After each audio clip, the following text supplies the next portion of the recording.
इंसानी ताल्लुकात की सबसे बड़ी सच्चाई ये है कि खुशहाली के वक्त हर हाथ मिलाने वाला मुखलिस नज़र आता है। जब तक आपकी ज़िंदगी का ग्राफ ऊपर जा रहा होता है, आपके गिर्द लोगों का एक हुजूम रहता है जो आपकी हाँ में हाँ मिलाता है। लेकिन असल इम्तिहान तब शुरू होता है जब हालात की तलखी बढ़ती है और माहौल में थोड़ी सी खराबी आती है। ये मुश्किल वक्त दरअसल एक छानी की तरह होता है जो मतलब परस्त लोगों को अलग कर देता है। जो शख्स आपके बुरे वक्त में आपके साथ खड़ा रहे, वही आपका असल इंतखाब होना चाहिए, क्योंकि अच्छे वक्त में तो साए भी साथ चलते हैं। अक्सर लोग तन्हाई के डर से हर किसी को अपना हमदर्द बना लेते हैं, जो कि सबसे बड़ी गलती है।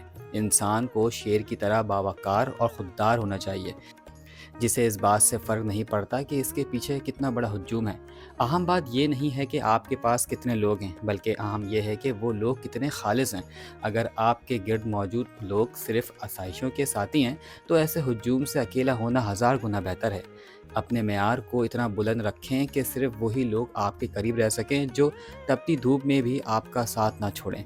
जब आप जानबूझकर या हालात की वजह से थोड़ा पीछे हटते हैं या अपने गिर्द माहौल को थोड़ा मैला होने देते हैं, तो लोगों के असली चेहरे खुद ब खुद सामने आ जाते हैं।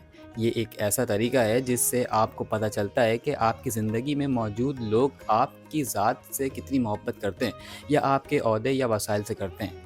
जो मुखलिस होता है वो मुश्किल देख कर भागता नहीं, बल्कि उसे आपके साथ मिलकर हल करता है। अपनी ज़िंदगी में सिर्फ उन लोगों को जगह दें जो आपकी कमज़ोरियों को जानते हुए भी आपकी इज़्ज़त करना ना छोड़ें और आपके कड़े वक्त में भी ढाल बन कर खड़े रहें।